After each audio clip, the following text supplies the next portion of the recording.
Kembali lagi bersama saya Novia Maralani di podcast mahasiswa.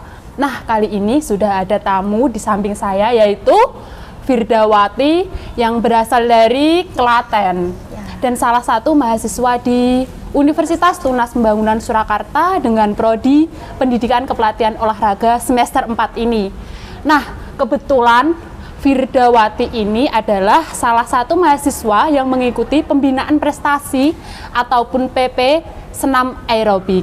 Betul kan, Firda? Ya, betul. Oke. Kalau boleh tahu, kenapa Firda bisa mempunyai pandangan untuk mengikuti PP aerobik sendiri? Ya, kalau dari pandangan saya sendiri itu pertama kali diajakin sama dosen di UTP. Terus kemudian ada mata kuliahnya juga waktu semester 2. Terus merasa tertarik, apalagi juga saya merasa orang itu suka yang rame-rame seperti itu. Terus juga ibu saya dulu kan instruktur senam juga, jadi kayak pengen ngikutin jejak dari ibu juga.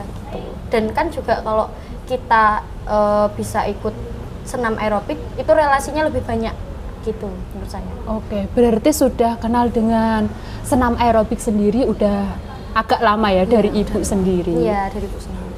Kalau boleh tahu, ikut senam aerobik tadi berarti keinginan sendiri ya? Iya, keinginan sendiri. Keinginan sendiri.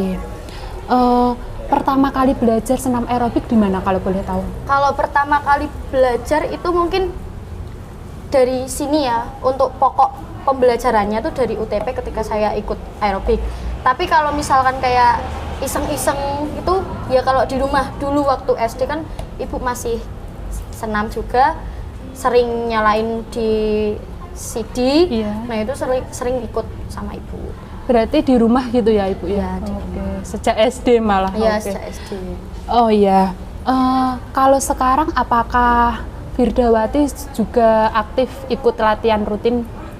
Baru di UTP aja. Cuman kalau di rumah itu kadang memang sengaja bikin latihan khusus untuk ibu-ibu warga di desa. Jadi kayak satu buat melatih mental saya sendiri, kedua juga untuk kegiatan dari ibu-ibu itu juga. Oke. Kalau boleh tahu, apakah senam aerobik itu menggunakan alat untuk kegiatannya? Kalau dari saya sendiri belum pernah pakai alat. Bisa dari gerakan badan sendiri, jadi nggak perlu pakai alat pun kita bisa latihan aerobik sendiri. Tapi aslinya juga ada yang menggunakan alat ya? Ada yang menggunakan, cuman lebih seringnya nggak pakai. Oke. Biasanya kalau melakukan senam seminggu berapa kali? Untuk saat ini melakukan senam itu seminggu bisa 3 kali. Pertama di UTP kan 2 kali, kalau kita pembinaan prestasi hari Selasa sama Kamis. Misalkan saya di rumah itu pas hari Minggunya, kalau ketika saya pulang ke rumah itu hari Minggu kita latihan di rumah sama ibu-ibu. Oke.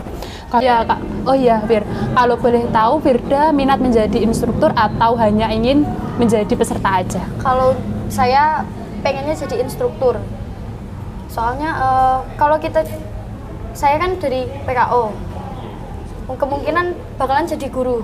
Nah itu nggak bisa kalau kita cuman mengandalkan kita jadi guru aja. Jadi kita harus kayak cari relasi yang lain juga, harus pinter-pinter cari kayak income buat kita sendiri juga. Kalau jadi guru tok, apalagi misalkan jadi honorer kan itu mungkin belum cukup buat kita. Jadi kayak untuk mencari sampingan aja.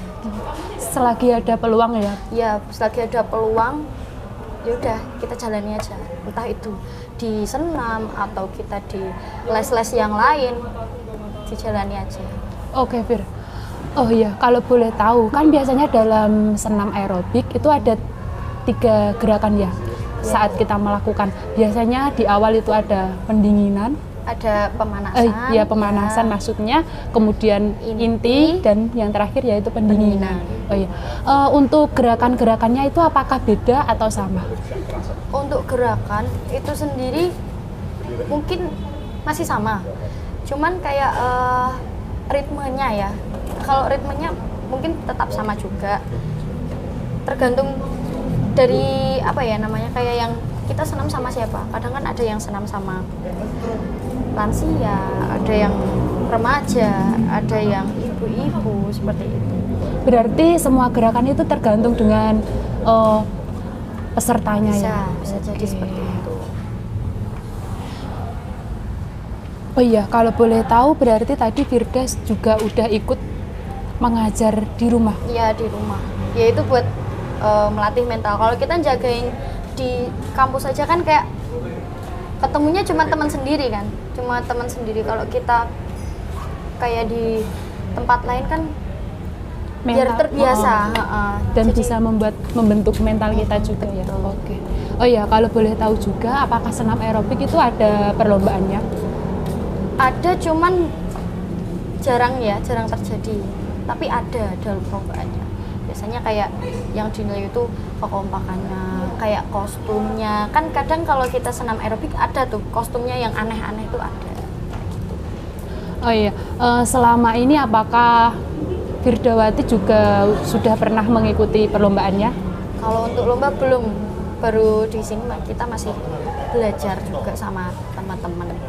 Oke, Fir. Terima kasih ya, Fir, untuk waktunya. Oh iya, kali ini aku punya pertanyaan yang harus dijawab cepet ya. Iya. Kalau boleh tahu nih, kan biasanya anak-anak senam aerobik itu stylist. Dan biasanya pagi-pagi nih jobnya. Iya. Kalau disuruh milih, Firda milih nggak mandi pagi apa nggak make up? Nggak mandi pagi. Kenapa tuh kalau boleh tahu? Soalnya kalau kita kan senam ya, pasti orang tuh ngelihatnya anak senam tuh itu tadi stylish kayak gini.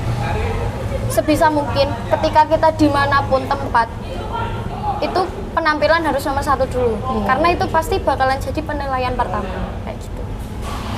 Itu ya berarti alasannya. Oke. Next yang kedua nih, kalau disuruh milih nih, sebelumnya mohon maaf ya Firda ini kan nggak pakai hijab. Lebih nyaman senam pakai celana panjang apa celana pendek? Sebenarnya enak pakai celana pendek, cuman karena saya tuh nggak terlalu suka jadi pusat perhatian. Maksudnya kayak kan kadang banyak nih cowok, ada cewek pakai celana pendek, itu pasti kayak, wih itu pakai celana pendek kayak gini. Iya. Saya kan nggak terlalu suka, jadi buat jaga nih aja kita pakai legging, ada kan legging panjang, terus kita double pakai celana pendek seperti itu. Oke, Fir. Yang terakhir nih pertanyaan cepatnya, kalau disuruh milih nggak makan apa nggak minum? Nggak makan. Nggak makan. Alasannya? Kalau kita nggak minum selama 3 hari aja kita nggak kuat. Kalau kita nggak makan tapi kita merasa lapar, kita dorong dengan minum, itu pasti kan masih bisa bertahan hidup kayak gitu. Oke, Fir. Terima kasih ya, Fir, untuk waktunya kali ini. Mungkin next time kita bisa ketemu dan berbincang-bincang lagi. Terima kasih.